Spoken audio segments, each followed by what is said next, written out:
الحمد للہ والصلاة والسلام علی رسول اللہ۔ روزے پر جھوٹ کا اثر۔ سوال کیا گیا ہے، اگر کوئی شخص ملازمت سے عمرہ پر جانے کے لیے چھٹی لے اور اس کے لیے کوئی اور ویزا بھی دکھائے اور عمرہ پر نہ جائے تو اس کے روزے اور نماز کا کیا حکم ہے؟ رہنمائی فرما دیں۔ الجواب بعون الوہاب۔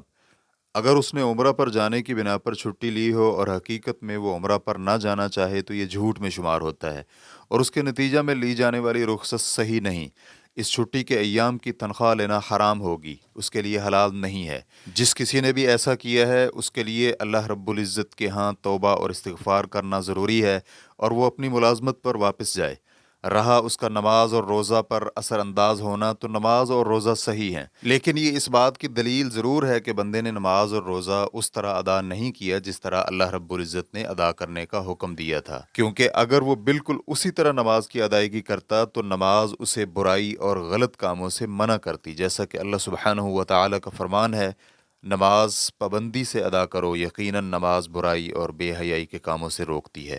سورۃ العنکبوت آیت نمبر 45۔ اور اس میں کوئی شک و شبہ نہیں کہ جھوٹ، فراڈ، دھوکہ اور گالی گلوچ وغیرہ یہ سب معاصی اور گناہ اور برائیاں ہیں۔ اس سے روزہ دار کے اجر و ثواب میں کمی پیدا ہوتی ہے، کیونکہ نبی علیہ الصلوۃ والسلام کا فرمان ہے، جو شخص غلط باتیں اور ان پر عمل کرنا اور جہالت نہیں چھوڑتا تو اللہ کو اس شخص کے بھوکا اور پیاسا رہنے کی کوئی ضرورت نہیں ہے۔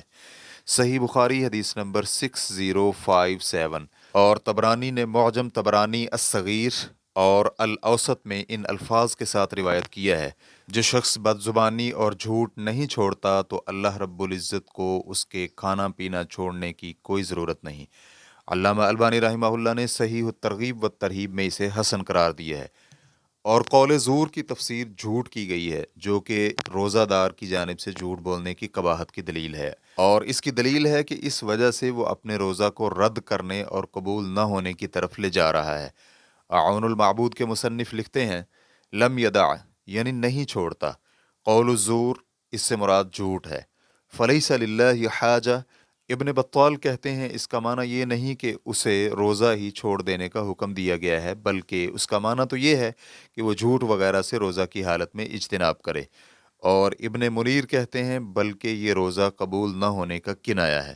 اور ابن عربی کہتے ہیں اس حدیث کا تقاضا ہے کہ اس شخص کو روزے کا ثواب نہیں ملے گا، اور اس حدیث سے یہ استدلال بھی کیا گیا ہے کہ اس طرح کے قبیح اعمال روزے کے ثواب میں کمی پیدا کرتے ہیں۔ واللہ تعالی اعلم۔